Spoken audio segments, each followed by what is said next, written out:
Hi అండి, అందరికీ నమస్కారం. మీ అందరికీ స్వాగతం. చూడండి, చరిత్రలో చాలామంది రాజులుంటారు, రాజ్యాల్ని గెలుస్తారు. కాని కొద్దిమంది మాత్రమే ఉంటారు. వాళ్ళు ఏకంగా ఒక రాజ్యాన్నే సృష్టిస్తారు. అవును, శూన్యం నుంచి. ఈరోజు మనం అలాంటి ఒక అసాధారణమైన రాజు కథనే తెలుసుకోబోతున్నాం. 18వ శతాబ్దపు భారతదేశంలో ఒకవైపు అంతర్గత కుట్రలు, మరోవైపు యూరోపియన్ల ఆధిపత్యం, వీటన్నింటినీ ఎదుర్కొని ఒక ఆధునిక రాజ్యానికి పునాదివేసిన మార్తాండవర్మ కథ ఇది. మరి అసలు ప్రశ్న ఏంటంటే, ఒకవైపు ప్రపంచంలోనే అత్యంత శక్తివంతమైన డచ్ ఈస్ట్ ఇండియా కంపెనీ, మరోవైపు స్వంత రాజ్యంలోని ద్రోహులు. ఇలాంటి అసాధ్యమైన పరిస్థితుల్లో ఒక యువరాజు సింహాసనాన్ని ఎలా దక్కించుకున్నాడు, ఒక యూరోపియన్ సూపర్ పవర్ను ఎలా ఓడించాడు, మరి ఆ ప్రయాణం ఎలా సాగిందో ఇప్పుడు చూద్దాం. మన కథ 18వ శతాబ్దం మొదట్లో స్టార్ట్ అవుతుంది. మార్తాండవర్మకు వారసత్వంగా రాబోతున్న రాజ్యం పేరు వేనాడు. కాని అది పేరుకు మాత్రమే రాజ్యం. నిజానికి అది పూర్తిగా ముక్కలైపోయి అధికారం కోసం జరిగే పోరాటాలతో అల్లకల్లోలంగా ఉంది. రాజుగారు సింహాసనం మీద ఉన్నా అసలైన పవరంతా వేరేవాళ్ల చేతుల్లో ఉంది. పరిస్థితి ఎంత దారుణంగా ఉందంటే, రాజు అధికారం కేవలం నామమాత్రం. అసలైన శక్తి అంతా ఎట్వీటిల్ పిల్లమార్ అనే 8 మంది పవర్ఫుల్ భూస్వాముల చేతుల్లో ఉంది. వీళ్ళని ఏమనాలో తెలుసా? ఆ కాలం నాటి డీప్ స్టేట్ అని చెప్పొచ్చు అన్మాట. దీనికి తోడు రాజ్యానికి సొంతంగా ఒక ఆర్మీ లేదు, ఖజానా ఏమో ఖాళీ. ఇంకోవైపు డచ్ కంపెనీ మిర్యాల వ్యాపారాన్ని తన గుప్పిట్లో పెట్టుకుని రాజ్యాన్ని ఆర్థికంగా శాసిస్తోంది. 1729లో రాజు రామవర్మ చనిపోవటంతో వేనాడులో వారసత్వ పోరు మొదలైంది. కేరళలో ఉన్న మాతృస్వామ్య వ్యవస్థ ప్రకారం సింహాసనంపై హక్కు మార్తాండవర్మదే. కాని చట్టప్రకారం హక్కు అతనిదే అయినా అధికారం అంత ఈజీగా రాదు కదా. అతని దారి మొత్తం ముళ్లతో నిండిపోయింది. సింహాసనంపై ఉన్న హక్కే అతని ప్రాణాలకు ముప్పు తెచ్చింది. స్వంత కజిన్సే ఆ పిళ్లమార్ల మద్దతుతో అతని చంపేయాలని ఎన్నోసార్లు ప్రయత్నించారు. మార్తాండవర్మ తన సొంత రాజ్యంలోనే ఒక శరణార్థిలా మారాడు. ఊహించుకోండి, ప్రాణాలు కాపాడుకోడానికి అడవుల్లో, రహస్య ప్రదేశాల్లో దాక్కోవాల్సొచ్చింది. ఇది కేవలం అధికారం కోసం పోరాటం కాదు, బ్రతకడం కోసం చేసిన యుద్ధం. కాని వర్మ కేవలం బాధితుడులా ఉండిపోలేదు. వేటాడబడుతున్నా సరే వేటగాడిగా మారే సరైన సమయం కోసం ఎదురుచూశాడు. ఆ అవకాశం రాగానే ఎదురుదాడి చేశాడు. మొదట తన దాయాదులను ఓడించి, ఆ తరువాత కొన్ని శతాబ్దాలుగా రాజ్యాన్ని శాసిస్తున్న ఆ తిరుగుబాటు ప్రభువుల అధికారాన్ని సమూలంగా నాశనం చేశాడు. ఇది కేవలం అతని ప్రతీకారం కాదు, ఒక కొత్త యుగానికి నాంది. ఇంట్లో శత్రువుల పని అయిపోయింది. రాజ్యాన్ని ఏకం చేసిన తర్వాత మార్తాండవర్మ తన దృష్టిని బయట ఉన్న అసలైన శత్రువు మీద పెట్టాడు. అతని లక్ష్యం కేవలం రాజ్యాన్ని కాపాడుకోవడం కాదు, యూరోపియన్ శక్తులను సవాలు చేసి కేరళ సంపదను తిరిగి తన చేతుల్లోకి తీసుకోవడం. అతని స్ట్రాటజీ చాలా సింపుల్ అండ్ పవర్ఫుల్. కేరళలో డచ్ వాళ్ల బలం వాళ్ల సైన్యం కాదు, వాళ్ల వ్యాపారం అని గ్రహించాడు. ముఖ్యంగా మిరియాల వ్యాపారం. అప్పట్లో మిరియాలు అంటే ఇప్పటి పెట్రోల్ లాంటిదన్నమాట. సో ఆ వ్యాపారాన్ని కంట్రోల్ చేయగలిగితే డచ్ వాళ్లను ఆర్థికంగా దెబ్బతీయచ్చని పక్కా ప్లాన్ వేశాడు. ఇక్కడే మన కథ ఒక అద్భుతమైన మలుపు తీసుకుంటుంది. అదే కోలచెల్ యుద్ధం. ఇది మామూలు యుద్ధం కాదు, ఒక డేవిడ్ వర్సెస్ గోలియాత్ ఫైట్ లాంటిది. ఒకవైపు ప్రపంచ వాణిజ్యాన్ని శాసిస్తున్న డచ్ సూపర్ పవర్, మరోవైపు ఒక చిన్న రాజ్యానికి చెందిన మార్తాండవర్మ సైన్యం.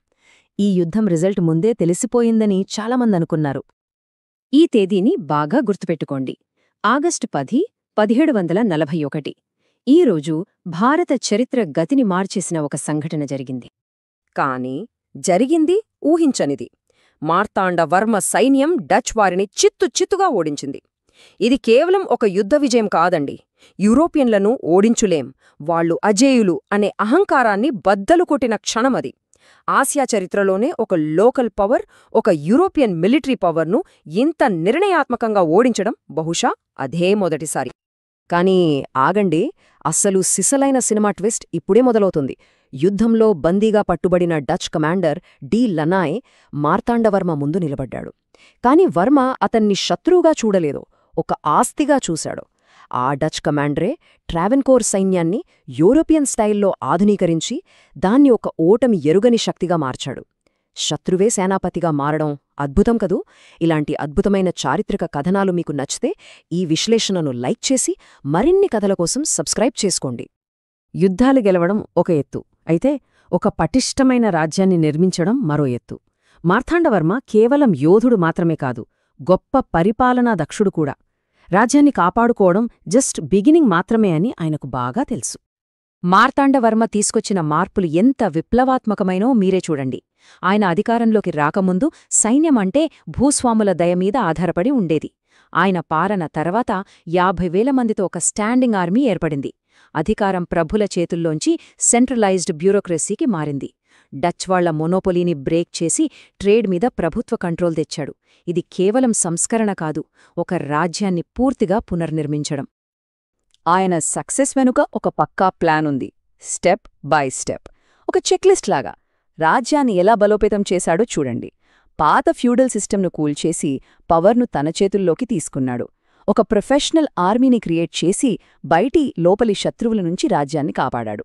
ట్రేడ్పై పట్టు సాధించి రాజ్యానికి ఆర్థిక స్వాతంత్రమిచ్చాడు. ప్రతి అడుగు ఒకే లక్ష్యం వైపు, అదే ఒక బలమైన స్వతంత్ర ట్రావెన్కోర్. ఇక తన పాలనలో చివరి అంకానికి వచ్చేశాం. బహుశా ఇదే అతని అత్యంత తెలివైన ఎత్తుగడ. ఇది ఒకే సమయంలో భక్తిపరమైనది, అలాగే రాజకీయంగా ఎంతో చాకచక్యమైనది. 1750 జనవరి నెల. మార్తాండవర్మ చరిత్రలో ఏ రాజూ చేయని ఒక పని చేశాడు. త్రిప్పడి దానం అనే ఒక అద్భుతమైన వేడుకను నిర్వహించి తాను కష్టపడి నిర్మించిన రాజ్యాన్ని, మొత్తం రాజ్యాన్ని ఏకంగా దేవుడైన శ్రీ పద్మనాభస్వామికి సమర్పించేశాడు. అవును, మీరు విన్నది నిజమే, తన రాజ్యాన్ని దేవుడికి దానం చేసేశాడు. ఇది కేవలం భక్తితో చేసిన పని అనుకుంటే పొరపాటే. ఇది ఒక పొలిటికల్ మాస్టర్ స్ట్రోక్. దీని వెనక 3 ముఖ్యమైన కారణాలున్నాయి. 1, అతని అధికారం దైవికమైనదిగా మారింది. ఇకపై రాజుపై తిరుగుబాటు చేయడమంటే సాక్షాత్తు దేవుడిపై తిరుగుబాటు చేసినట్లే. 2, ఇది రాజ్యాన్ని ఏకం చేసింది. ప్రజలందరూ దేవుని పాలనలో సమానమయ్యారు. 3, ఇది తన తర్వాత వచ్చే రాజుల అధికారాన్ని కూడా సుస్థిరపరిచింది. ఈ ఒక్క చర్యతో మార్తాండవర్మ తనను తాను పూర్తిగా మార్చుకున్నాడు. అతనికపై కేవలం రాజుకాదు, శ్రీ పద్మనాభదాసుడు, అంటే ఆ పద్మనాభస్వామికి సేవకుడు. ఇప్పుడు చెప్పండి, దేవుడి సేవకుడి అధికారాన్ని ఎవరు ప్రశ్నించగలరు? సో ఫైనల్గా మనం మార్తాండవర్మను ఏమని పిలవాలి? ఒక క్రూరమైన విజేతనా? ఒక దార్శనిక రాజ్య నిర్మాతనా? లేక ఒక గొప్ప భక్తుడా? బహుశా అతని అసలైన గొప్పతనం ఈ మూడింటినీ ఒకే లక్ష్యం కోసం ఉపయోగించడంలోనే ఉంది. ఆయన కథ మనకు చెప్పేది ఒక్కటే: కొన్నిసార్లు ఒక గొప్ప రాజ్యాన్ని నిర్మించాలంటే కత్తి, తెలివి మరియు విశ్వాసం, ఈ 3 అవసరమని. ఈ విశ్లేషణపై మీ అభిప్రాయాలేంటో తప్పకుండా కింద కామెంట్స్లో తెలియజేయండి. మరో ఆసక్తికరమైన కథతో మళ్ళీ కలుద్దాం.